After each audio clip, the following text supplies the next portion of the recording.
At some point, you will lose connection to the servers. If you're lucky, you'll be able to spawn back at the exact same spot with all your shit.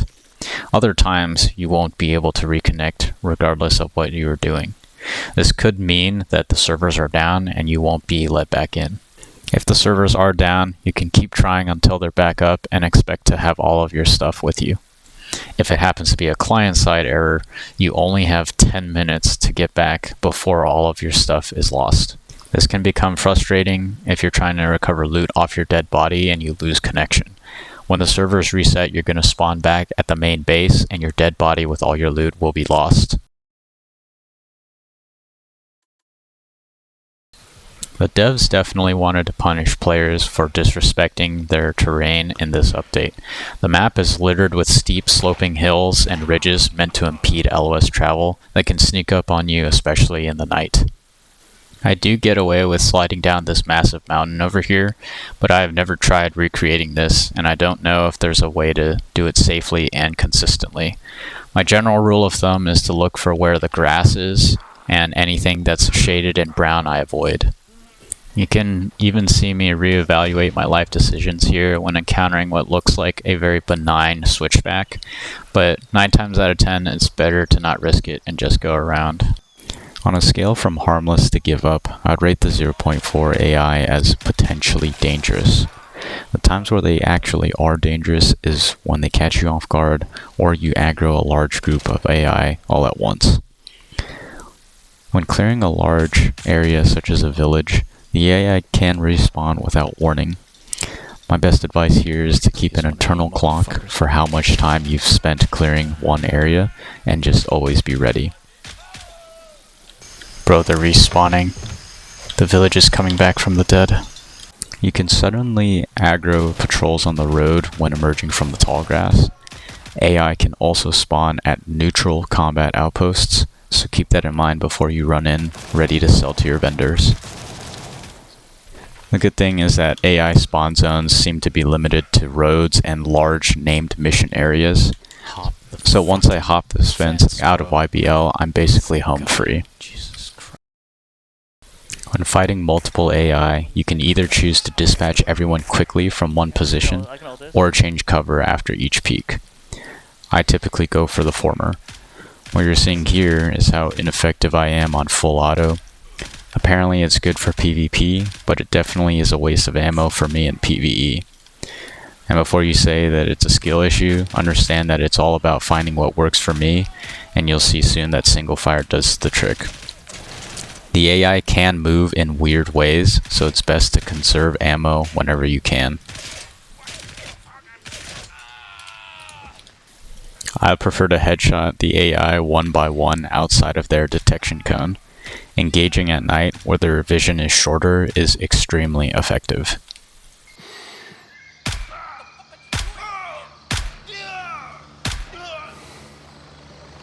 If you're caught by surprise in the open by a large number of AI, the important thing is to dispatch as many threats as soon as possible. Do not run. The large volume of fire will only get more accurate even when sprinting. Microterrain is fake in this game and won't save you either.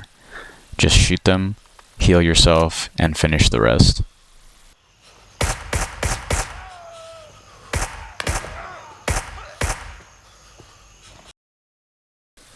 At some point you're going to find yourself fucked up and needing to heal. Now this isn't going to be a tutorial on how to heal. There are plenty of resources online, and we can show you in-game as well. I'm just going to take this time to impart a couple of my own personal thoughts on the healing system. The first thing is definitely the small hemostatic syringe. Anytime you encounter heavy or medium bleeding, you pop this bad Larry and it's going to stop your bleeding immediately. It's about 2 to 3 seconds. Vice using any form of tourniquet, that's going to take about 7 to 8 seconds. This will allow you to bring your gun back up, re-clear, refight, and stabilize yourself with more meds a lot quicker. The next thing that I'll mention is the order in which I like to heal. The order of precedence is to stop bleeding, repair organs, and then splint or bandage per the game. but personally I like to stop bleeding with a small hemostatic syringe and then treat all other minor injuries and save the suture kit for last. The reason for this is because it takes 20 seconds to treat all of your organs, and while you can animation cancel out of it in an emergency, personally I just like to treat all of the small wounds first. I'm not saying that that's the best thing to do, that's just what works out for me.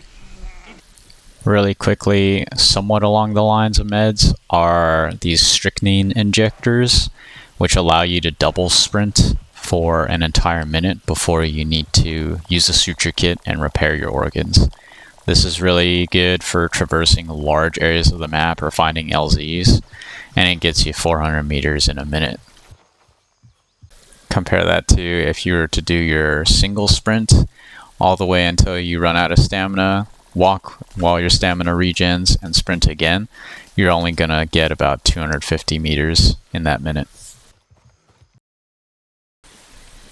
The night cycle lasts for quite some time in this game, and while most areas are so well lit, essentially negating the need for goggles, you don't want to be all thumbs when you're encountering enemies in zero illum under the canopy.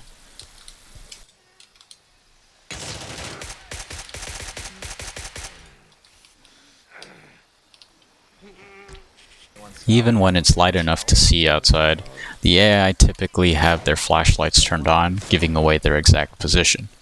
But hunting for the head becomes particularly difficult since the flashlight is producing that glare.